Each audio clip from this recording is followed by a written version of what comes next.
হাদিসে শবে বরাত নামে কোনো শব্দ নাই। একদল এটাকে নিয়ে এত বেশি বাড়াবাড়ি করছে যে এটাকে একদম লাইলাতুল কদরের উপরে নিয়ে চলে যাচ্ছে।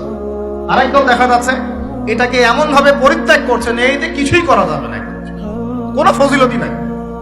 এখন আসলে মধ্যম পন্থা কি, মাঝখানে আমরা কি করবো তা জানার দরকার আছে কি নাই?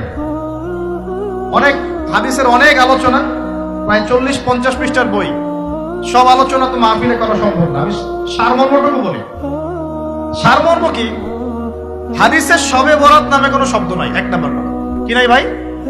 শবে বরাত নামে কোনো শব্দ নাই। আছে লাইলাতুন নিসফু মিনা শাবান, শাবান মাসের মধ্য রজনী।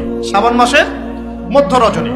শাবান মাস কি? উত্তর, নবী সাল্লাল্লাহু আলাইহি ওয়াসাল্লাম রমজান মাসের পর যে মাসে রোজা রাখতে বেশি গুরুত্ব দিয়েছেন তার নাম শাবান।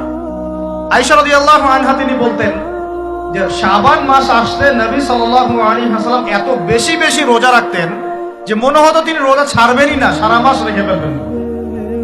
বেশি থেকে বেশি রোজা রাখতেন শাবান মাসে। প্রশ্ন হচ্ছে কেন?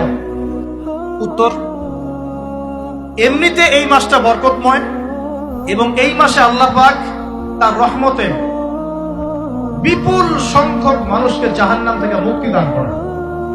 সুবহানাল্লাহ। নবী সাল্লাল্লাহু আলাইহি ওয়াসাল্লাম এই মাসকে তাজিম করতেন।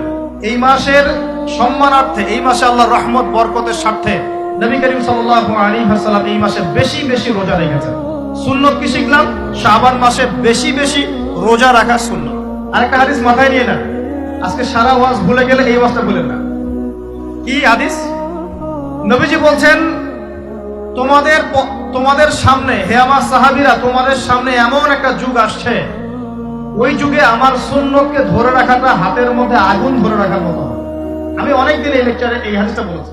ওই যুগে যদি তোমরা আমার একটা সুন্নতকে জীবিত করতে পারো, সমাজে একটা সুন্নত মরে গেছে ওটাকে আবার জীবিত করতে পারো, তাহলে 50 জন শহীদ সাহাবীর নেকি পাবেন। আপনি 50 জন শহীদ সাহাবীর নেকি পাবেন যখন চলমান সমাজে একটা সুন্নত মিটে গেছে, নাই, মানুষ আমল করছে না, কিন্তু আপনি সেটাকে জীবিত করলেন। পারা যাবে ইনশাআল্লাহ।